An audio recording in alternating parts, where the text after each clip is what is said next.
So what is like your criteria on selecting a good partner? Do you mean a company to work with? Yes, probably more like a customer or client. Sure. So initially I had very fixed criteria based on business metrics, but what I came to realize is that for me, the most important part is actually the relationship that I have with the founder. Because when I look back at the companies that I've been able to work with most effectively, it often comes down to, did I enjoy working with them?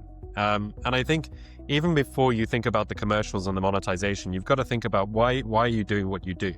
And I do it because I really enjoy sort of problem solving. I enjoy the where are we now, where do we need to get to, and what steps do we need to take in order to achieve that? And ultimately, a lot of the work of actually growing a business is one aspect of it. But the other aspect is being able to communicate effectively with your clients. So number one, do I like them? Do I enjoy working with them?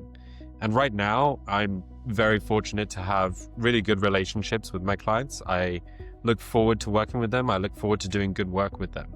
And I think that is a massive aspect of it, because particularly when you're self-employed, you have an emotional attachment to your business.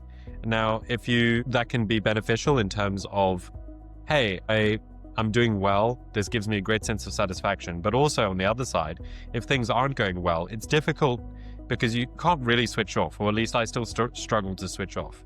And that means that you take so if you've got a bad client, and I have had lots of them because the startup world is full of egos, it becomes very difficult. It makes your life difficult. So the first thing is kind of like, do I enjoy working with the client? Are they easy to communicate with?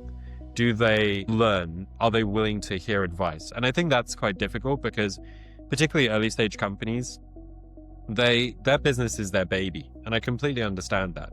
But sometimes they have these very fixed emotional perspectives on what they want and what they're looking for. And sometimes that's not malleable. And I'm sure to a certain extent, I could probably educate them. I want to say manipulate, but that's not the right word I'm really looking for. It's kind of like help them understand the perspective. Exactly. Yeah. But that's not really what I want to be doing. When I look back on my deathbed, I want to be able to say I did good work with fun people. So that's the emotional side. And then the sort of practical side is like, are they actually a sustainable business? Like thinking about the sort of lemonade stand aspect of it. Is this actually solving a real problem that people will pay money for? And there is realistic prospects of scaling it. And that's the kind of two elements that I'm looking for.